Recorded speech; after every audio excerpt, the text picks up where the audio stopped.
नमस्कार साथियों, आप सभी का अपने YouTube चैनल डीएस के हिस्ट्री पर हार्दिक स्वागत है। तो साथियों, आज हम बात करेंगे राजस्थान इतिहास के एक महत्वपूर्ण टॉपिक को लेकर, जिसका टॉपिक का नाम है राजस्थान के प्रमुख व्यक्तित्व। राजस्थान के प्रमुख व्यक्तित्व को लेकर हम एक क्लास कर चुके हैं। उसमें हम 5 व्यक्तित्वों के बारे में महत्वपूर्ण जानकारी को प्राप्त कर चुके हैं। आज के क्लास में हम बात करेंगे केसरी सिंह बारट को लेकर।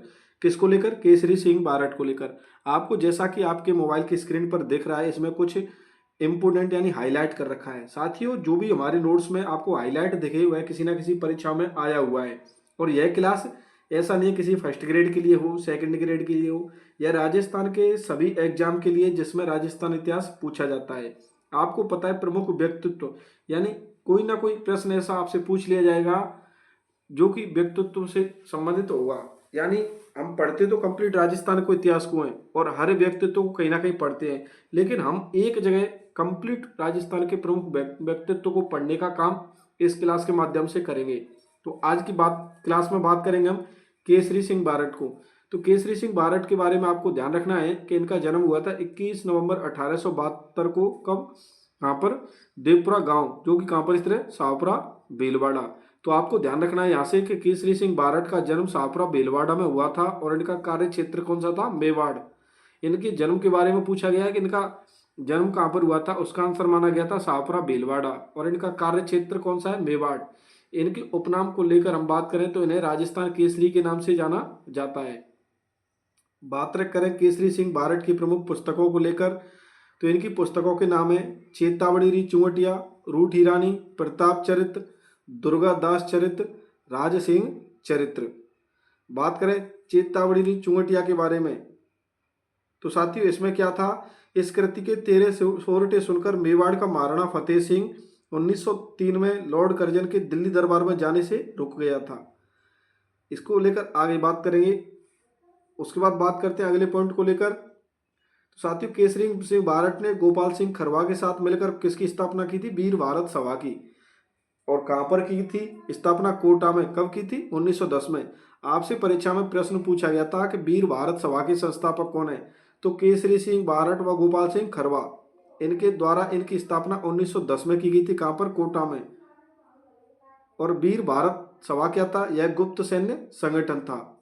बात करें केसरी सिंह बारट के बारे में अगले पॉइंट को लेकर, तो अगला पॉइंट आपको ध्यान रखना है कि 1902 से लेकर 1907 तक कोटा में सुपरिटेंडेंट एथिनोग्राफी के पद पर कार्यरत थे। कौन? केसरी सिंह बारट।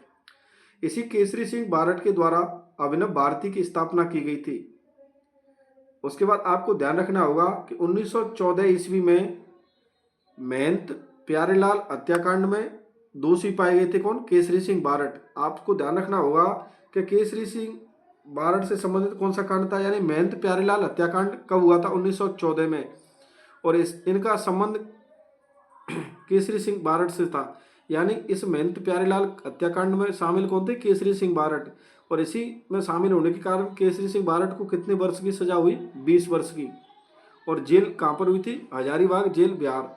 यानी इस हजारीबाग जेल बिहार में केसरी सिंह बारट को रखा गया था। तो आपको ध्यान रखना है कि महंत प्यारेलाल हत्याकांड कब हुआ था? 1914 में। और इसमें दोषी पाए गए थे कौन? केसरी सिंह बारट। और केसरी सिंह बारट को जेल की सजा हुई, तो आपसे पूछा जाएगा कौन सी जेल केसरी सिंह बारट से संबंधित है? तो हजारीबाग जेल, जो कि बिहार में स्थित है, यह जेल केसरी सिंह बारट से संबंधित थी। इन 3 नामों को देकर आपसे पूछा जाएगा कि महंत प्यारेलाल हत्याकांड से संबंधित कौन कौन से थे? तो केसरी सिंह बारट, रामकरण व सोमदत्त लहरी, इन तीनों व्यक्तियों का संबंध महंत प्यारेलाल हत्याकांड से था। बात करें अगले पॉइंट को लेकर, तो अगला पॉइंट आपको ध्यान रखना है कि अमानुषिक यातनाओं के कारण किसकी मृत्यु हो जाती है? केसरी सिंह बारट की। कौन सी जेल में? बरेली जेल में। यानी महंत प्यारेलाल हत्याकांड में तो सजा काटी थी कौन सी जेल में रहकर? हजारीबाग जेल बिहार में रहकर। लेकिन अमानुषिक यातनाओं के कारण मृत्यु हो जाती है बरेली जेल में। किसकी? केसरी सिंह बारट की। केसरी सिंह बारट की मृत्यु कब हुई थी? 14 अगस्त 1941 को। केसरी सिंह बारट का प्रमुख कथन था कि आज़ादी छीननी पड़ती है। आपसे पूछा जा सकता है कि आज़ादी छीननी पड़ती है, ऐसा किसने कहा था? केसरी सिंह बारट ने। और 1929 में केसरी सिंह बारट पूर्णतः क्या बन गए थे? अहिंसावादी। उसके बाद आपको ध्यान रखना है केसरी सिंह बारट की प्रमुख पुस्तक थी कौन सी? चेतावनी री चुंवटिया। और यह किस भाषा में लिखी गई थी? तो यानी जो 13 सोरठे लिखे गए थे कौन सी भाषा में लिखे गए थे? डिंगल भाषा में। यानी इस कृति के 13 सोरठे सुनकर मेवाड़ का महाराणा फतेह सिंह 1903 में लॉर्ड कर्जन के दिल्ली दरबार में जाने से रुक गया। कौन सी पुस्तक के 13 सोरठे थे? चेतावनी चुंगटिया के, जो कि किसने लिखी थी? केसरी सिंह बारट ने। बात करें इनकी अगली पुस्तक को लेकर तो इनकी अगली पुस्तक का नाम था रूटी रानी। और रूटी रानी में क्या है? यह मारवाड़ के शासक राव मालदेव की पत्नी उन्मादे पर आधारित पुस्तक है। आपसे पूछा जाएगा रूटी रानी पुस्तक के लेखक कौन थे? तो आपको आंसर देना है केसरी सिंह बारट। बात करें केसरी सिंह बारट के बात उनके पुत्र के बारे में, यानी केसरी सिंह बारट के पुत्र का नाम था प्रताप सिंह बारट।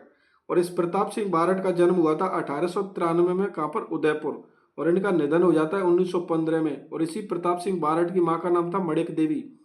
आपको तो ध्यान रखना है कि प्रताप सिंह बारट को मेरठ षड्यंत्र केस के तहत बरेली जेल भेजा। कहाँ पर भेजा? बरेली जेल। और इनके गिरफ्तार कहाँ से किया था? आसानाड़ा स्टेशन जोधपुर से। और इसी प्रताप सिंह बारट से संबंधित जेल कौन सी थी? बरेली जेल।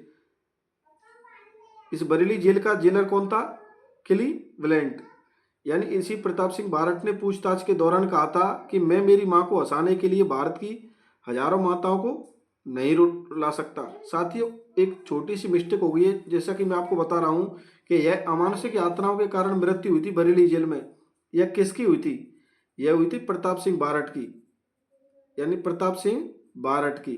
क्योंकि केसरी सिंह बारट के द्वारा जब प्रताप सिंह बारट की मृत्यु हो जाती है तो केसरी सिंह बारट कहते हैं कि भारत माता का पुत्र उसकी भक्ति के लिए शहीद हो गया, इसकी मुझे बहुत प्रसन्नता है। यानी यह कथन किनका था?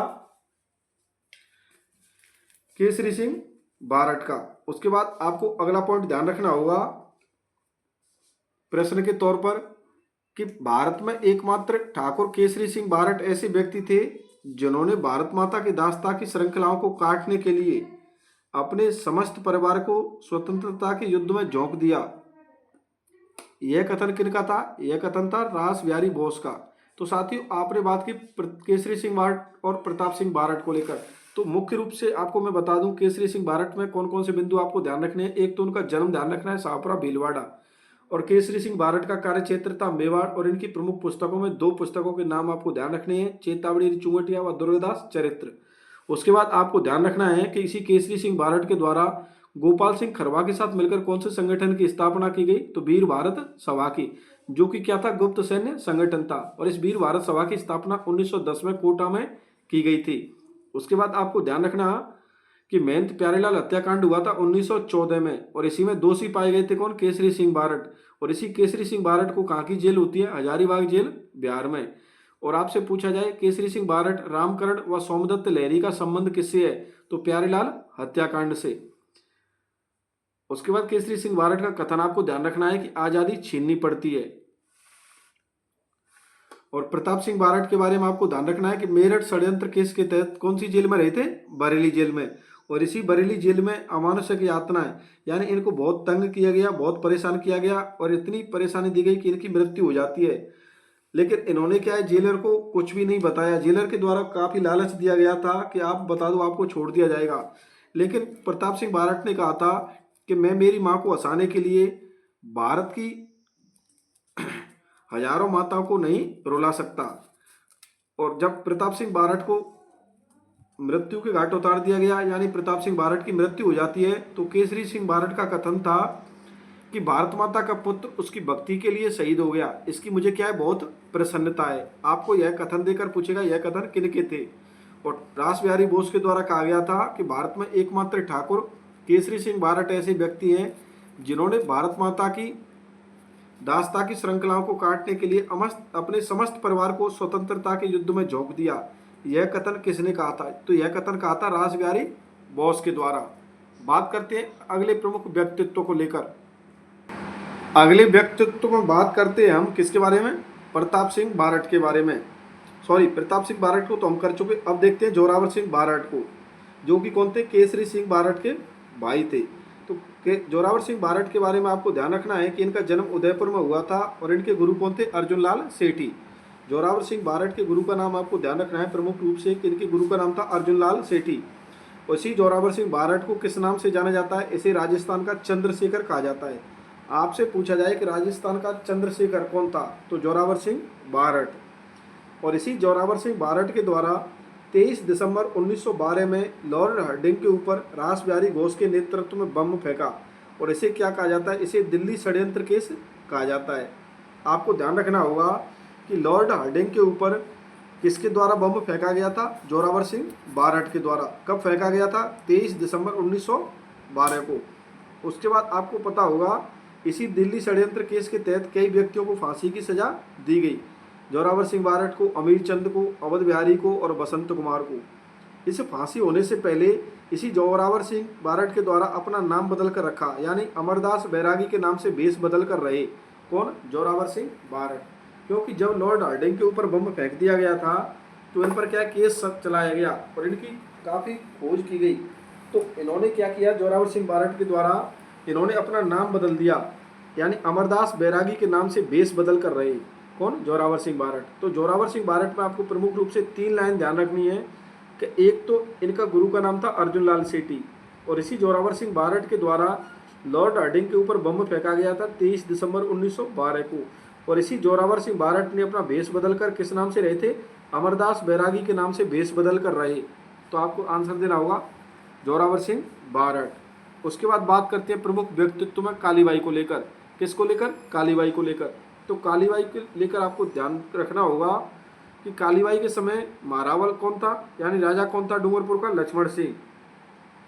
और 18 जून 1947 को एक प्रमुख घटना घटती है कि रास्तापाल गांव डूंगरपुर में पुलिस विद्यालय को बंद कराने आई थी, जहां सेंगाबाई नाम के अध्यापक को पुलिस ने ट्रक से बांधकर घसीटा, यानी नानाबाई खाट व सेंगाबाई खाट को क्या किया था? अध्यापक को पुलिस के द्वारा ट्रक से बांधकर घसीटा गया था। तो वहीं पर कालीबाई नामक व्यक्तित्व यानी 13 वर्षीय बालिका क्या यह सब देख रही थी, तो इनके द्वारा अपने गुरु को बचाने के लिए अपनी जान की बाजी लगा दी गई, और जो रस्सी बंधी थी उसे अपने हंसिये से काट दिया। तो पुलिस के द्वारा इसी कालीबाई की क्या कर दी गई? गोली मारकर हत्या कर दी गई। तो इसे क्या कहते हैं? रास्तापाल कांड कहते हैं। तो आपको तो सीधा सीधा ध्यान रखना होगा कि कालीबाई की क्या कर दी गई? पुलिस के द्वारा गोली मारकर हत्या कर दी गई। क्यों हत्या की गई? क्योंकि इन्होंने अपने गुरु को, पुलिस जो हाथ बांधकर उनको खींच रही थी, उनको इन्होंने क्या बचाया, और पुलिस के द्वारा इनको गोली मार दी गई, और उसी दिन क्या हो जाती है इसकी मृत्यु। यानी रास्तापाल कांड कब हुआ था? तो इसकी डेट आपको ध्यान रखनी है, 18 जून 1947। रास्तापाल कांड कहाँ हुआ था? डूंगरपुर में। बात करें कालीबाई के उपनामों को लेकर, तो इस राजस्थान में साक्षरता की देवी के नाम से जाना जाता है। आपसे पूछा जाए राजस्थान में साक्षरता की देवी, तो आपको आंसर देना होगा कालीबाई। इसे राजस्थान का एकलव्य भी कहा जाता है। बात करें नेक्स्ट प्रश्न को लेकर, कौन सी भील महिला राजस्थान की स्वतंत्रता सेनानी थी? तो स्वतंत्रता सेनानी कौन थी? कालीबाई। और कालीबाई का स्मारक कहाँ पर बना हुआ है? गैप सागर झील डूंगरपुर के किनारे। बात करते हैं अगले प्रमुख व्यक्तित्व को लेकर। तो अगला प्रमुख व्यक्तित्व कौन है? गोकुल भाई भट्ट। गोकुल भाई भट्ट के बारे में आपको ध्यान रखना होगा, इनका प्रमुख कार्य क्षेत्र कौन था? सिरोही।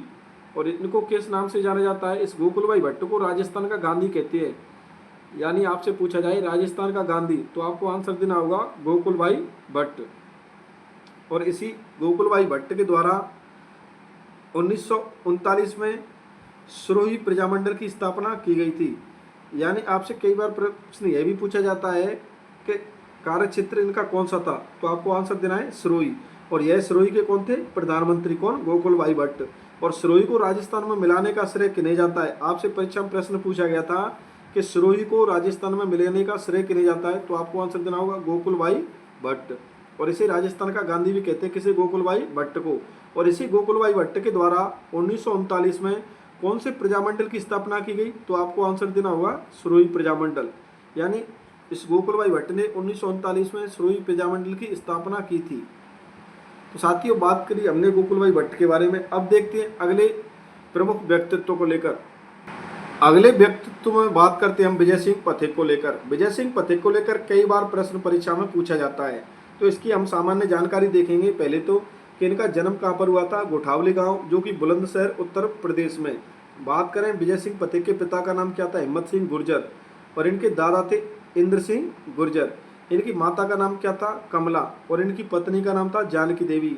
आपको तो एग्जाम की दृष्टि से सिर्फ यह ध्यान रखना है कि इनका मूल नाम क्या था, तो विजय सिंह पथिक का मूल नाम था भूप सिंह। साथियों हुआ यह था कि 1915 में फिरोजपुर कांड के पश्चात इन्होंने क्या है, अपना नाम परिवर्तन कर लिया। तो इन्होंने अपना नाम कब रखा, 1915 में जो फिरोजपुर कांड हुआ था उसके पश्चात। तो विजय सिंह पथिक का मूल नाम क्या था, भूप सिंह। आपको ध्यान रखना होगा कि बिजौलिया किसान आंदोलन का नेतृत्व तो विजय सिंह पथिक के द्वारा कब किया गया, 1916 में।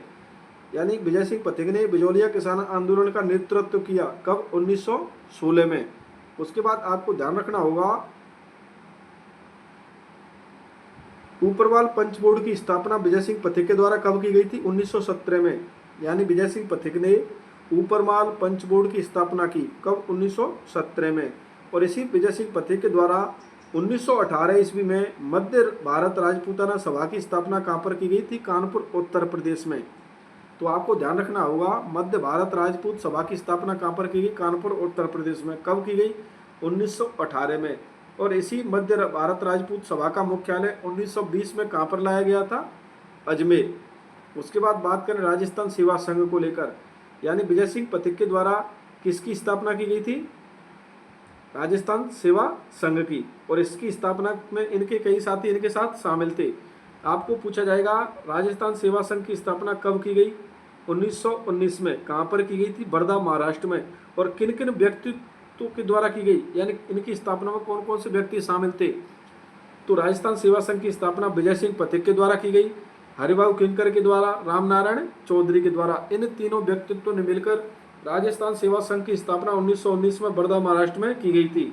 और वर्धा महाराष्ट्र से 1920 में इन्होंने अपना मुख्यालय, यानी राजस्थान सेवा संघ का मुख्यालय 1920 में वर्धा से बदलकर कहाँ रखा, अजमेर। यानी जो राजस्थान सेवा संघ की स्थापना शुरुआत में कहाँ की गई, वर्धा महाराष्ट्र में, और वर्धा महाराष्ट्र से बदलकर अजमेर कहाँ लाया गया, क्या इसका मुख्यालय, कब, 1920 में। बात करें विजय सिंह पथिक के समाचार पत्रों को लेकर, तो विजय सिंह पथिक के ज़्यादातर समाचार पत्रों से संबंधित प्रश्न पूछे जाते हैं, या फिर राजस्थान सेवा संघ पूछा जाता है, या फिर इनसे संबंधित जेल पूछ ली जाती है, या किसान आंदोलन में कब शामिल हुए, बिजौलिया किसान आंदोलन में। इसको लेकर भी कई बार परीक्षा में प्रश्न पूछा गया है। तो विजय सिंह पथिक के समाचार पत्रों के बारे में आपको ध्यान रखना होगा, इनके नाम थे राजस्थान केसरी व नवीन राजस्थान। आपको ध्यान रखना होगा कि राजस्थान केसरी 1920 में कहाँ से चलाया, वर्धा महाराष्ट्र से। और नवीन राजस्थान कहाँ से चलाया, 1921 में अजमेर से। किसके द्वारा चलाए गए यह समाचार पत्र, तो विजय सिंह पथिक के द्वारा। उसके बाद आपको ध्यान रखना होगा वीर भारत नामक संगठन की स्थापना की गई किसके द्वारा, विजय सिंह पथिक के द्वारा। बात करें इनकी प्रमुख पुस्तक को लेकर, तो विजय सिंह पथिक की प्रमुख पुस्तक का नाम था white are the Indian state. आपसे पूछा जाए कि white are the Indian state पुस्तक के लेखक कौन है, तो आपको आंसर देना होगा विजय सिंह पथिक। और पीड़ितों की पंछीड़ा नामक गीत की रचना किसके द्वारा की गई, पीड़ितों की पंछीड़ा नामक गीत की रचना की किसने, विजय सिंह पथिक ने। और विजय सिंह पथिक से संबंधित जेल पूछी है आपसे, तो आपको आंसर देना होगा टोडगढ़ जेल अजमेर। कौन सी जेल, टोडगढ़ जेल अजमेर। और विजय सिंह पथिक को क्रांति वाले बाबा के नाम से भी जाना जाता है, यानी क्रांति वाले बाबा कहते हैं किसे, विजय सिंह पथिक को। और इसी विजय सिंह पथिक को राजस्थान में किसान आंदोलनों का अग्रदूत कहा जाता है।